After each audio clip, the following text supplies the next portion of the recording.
আমাৰ অসমীয়াৰ হৈ মাত মাতি বহিৰাগত ব্যক্তিৰ লগত যুদ্ধ দি বিলাসিতা অসমৰ 25জনকৈ হলিখটিত ইতিমধ্যে আপোনালোকে গম পাই যে জেল হাজতলৈ প্ৰেৰণ হৈছিল। আজি 20-22 দিনৰ মূৰত আহিছে। আমি সন্মানীয় আদালতৰ যি ন্যায়, আমি সেই আদালতৰ ন্যায়ক আমি সন্মান জনাইছোঁ। আৰু এই মানে ক্ষেত্ৰত আমাৰ ওকালতি ক্ষেত্ৰত লিগেল ছাইডটো চাইছে আমাৰ সন্মানীয় অধিবক্তা ইউনুছ খানকো ধন্যবাদ জ্ঞাপন কৰিছোঁ।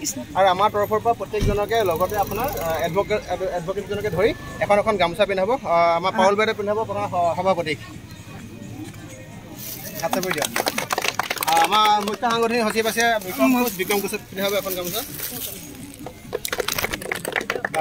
আমাৰ বিশালক কোনে পিন্ধাব?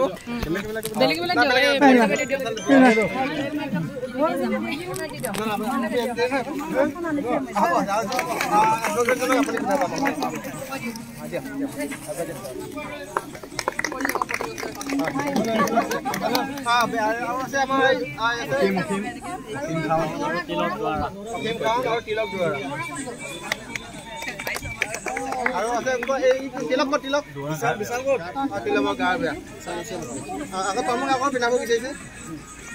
অ'কে, সকলোৱে পিন্ধাই দিয়ক যা যেনেকৈ মন আছে।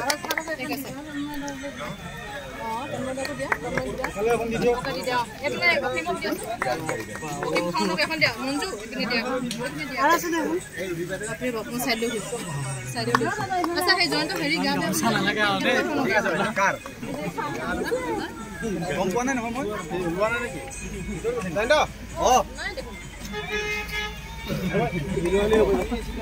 সকলোকে ধন্যবাদ জ্ঞাপন কৰিছোঁ।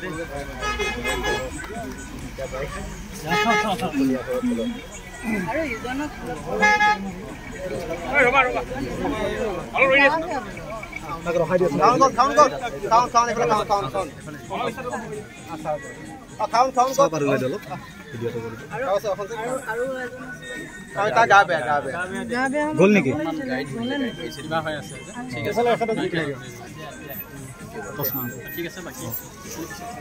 বাকী অসমৰ ৰাইজক ধন্যবাদ জ্ঞাপন কৰিছোঁ। অসমৰ ৰাইজে যথেষ্টখিনি সাহস দিছে, উদ্দীপনা দিছে আৰু 25জনকৈ হলিখটিত মুকলি আকাশৰ তললৈ আহিছে।